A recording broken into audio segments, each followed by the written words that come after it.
We are known as the ladies in waiting. All of us really want to start dating. We've yearned for love and weeps, never been able to take a leap. We have not met, I'm crying streams of tears, that special one for many years.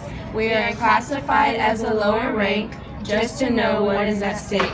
The king does not want to be with the queen, another lady has been in his dreams. We as a couple reside in England, forever we will stay in his kingdom. The lady who longs to be with the one she loves, the queen is whom she must shove.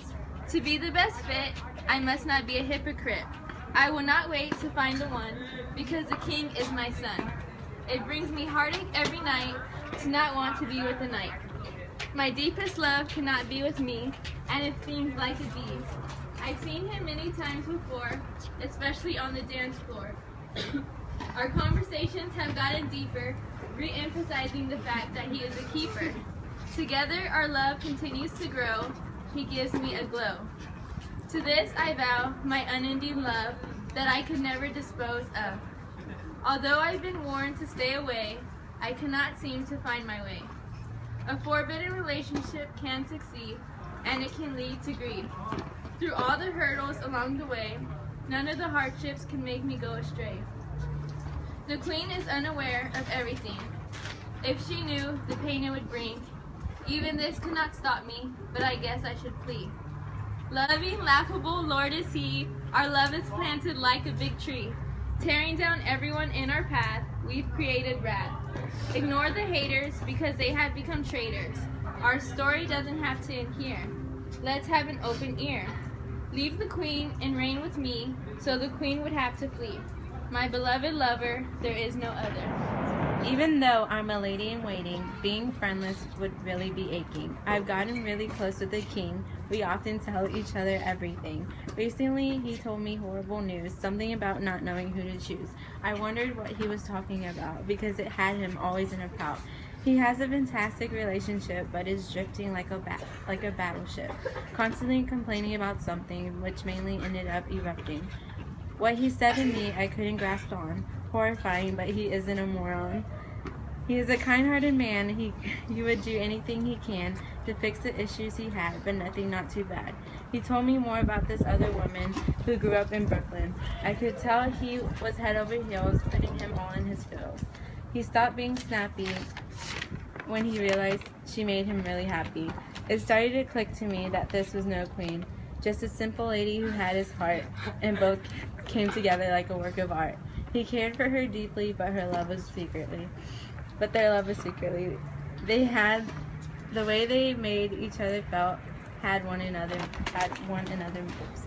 It makes it awkward. When he realized she made him really happy, it started to click to me that this was no queen, just a simple lady who had his heart, and both came together like a work of art. He cared for her deeply, but their love was secretly. The way they made each other felt, had one another melt. The way he used his words make them sound like a couple of lovebirds. Their love was timeless. Then she gave him a promise to wait on him hand and foot and to look at the output.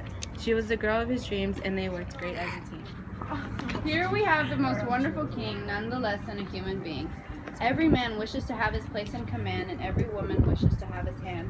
One would think they are the perfect match, but here's a catch. Just like any marriage, there is an obstacle. Only the few overcome the impossible.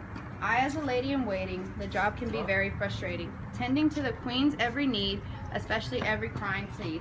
Word has been going around in the kingdom that the king has been seeing someone, for she is one of us, just very young and careless. We have told her this is wrong, but he is for who she longs. I overheard the king talking to his knight, hopefully confessing his contrite, but instead discussing knightly duties that he would later on appease.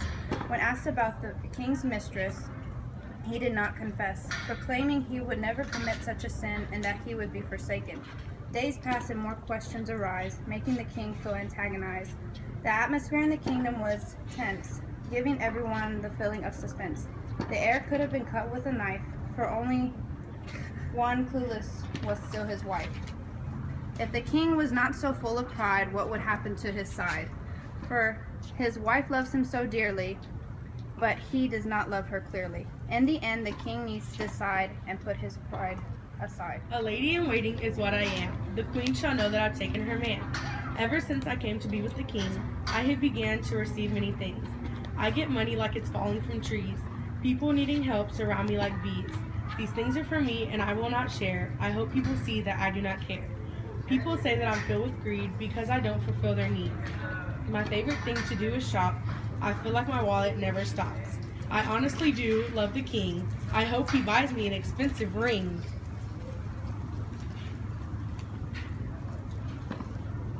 I know the Queen is probably mad. It is okay, she'll find a new lad. To give me what I ask is the King's main task. People are just mad because they want what I have. The King is the best, he is better than the rest. I am so happy to have so much wealth. I am going to keep it all for myself. There are so many things I want to buy. As for some of those things, I don't even know why. When people ask me for help, it makes me want to yell.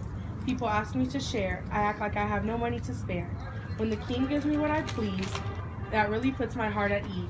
I do not think that I am greedy. I just think that others are needy. Marrying the King was a great decision. Now I am in a higher division. I am so glad that I get what I want. Whatever I have, for sure I will flaunt. Sharing is definitely not my thing. If you wanted this life, you should have married the King.